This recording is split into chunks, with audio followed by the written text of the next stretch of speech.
Michael Jackson کی شخصیت میں ہمیشہ سے ایک پراسرار پہلو رہا ہے، خاص طور پر ان کی مشہور ویڈیو تھرلر کی وجہ سے۔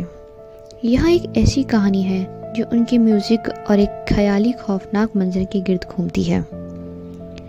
کاشف ایک پرانا ریکارڈ کلیکٹر تھا جسے موسیقی کی نایاب چیزیں جمع کرنے کا شوق تھا۔ ایک دن اس سے ایک نیلامی میں مائیکل جیکسن کی ایک ایسی ڈیمو کیسٹ ملی جس پر کوئی لیبل نہیں تھا، بس ہاتھ سے لکھا تھا "دا فائنل ریہرسل"، آخری ریہرسل۔ گھر آ کر کاشف نے جیسے ہی وہ کیسٹ اپنے پرانے پیر میں ڈالی، کمرے کا درجہ حرارت اچانک گر گیا۔ اسپیکر سے مائیکل کی مشہور مون واک کی جوتوں کی فرش پر کھنسنے کی آواز آنے لگی۔ پھر مائیکل کی دھیمی آواز گونجی، "Is it scary for you?" Kashif کو لگا جیسے کوئی اس کے پیچھے کھڑا سانس لے رہا ہے۔ اس نے پیچھے مڑ کر دیکھا تو وہاں کوئی نہیں تھا، لیکن آئینے میں اسے ایک سائے کا عکس نظر آیا جس نے سیاہ ہیٹ اور سفید چمکدار دستانہ پہنا ہوا تھا۔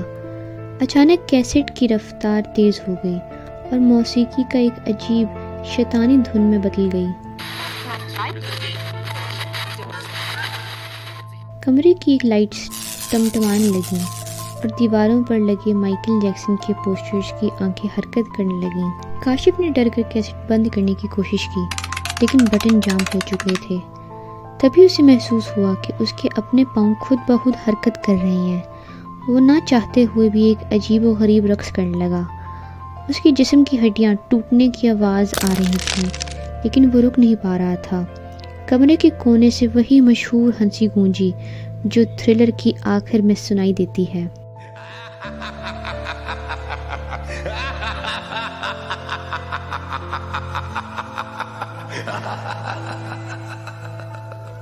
کاشف نے ہمت جما کر کے آئینے کی طرف دیکھا۔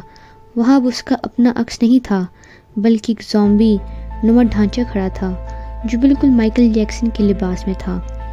اس سائے نے اپنا دستانے والا ہاتھ آئینے سے باہر نکالا اور کاشف کا گلا پکڑ کر سرگوشی کی، "You've been hit by a smooth criminal." اگلے دن جب پڑوسیوں نے دروازہ توڑا تو کمرہ خالی تھا۔ وہاں صرف ایک پرانی کیسٹ پڑی تھی جو ابھی بھی چل رہی تھی، اور فرش پر کاشف کا صرف ایک سفید چمکدار دستانہ پڑا تھا جس کے اندر کوئی ہاتھ نہیں تھا۔ لوگ کہتے ہیں کہ وہ کیسٹ آج بھی کہیں موجود ہے، اور جو بھی اسے سنتا ہے وہ ہمیشہ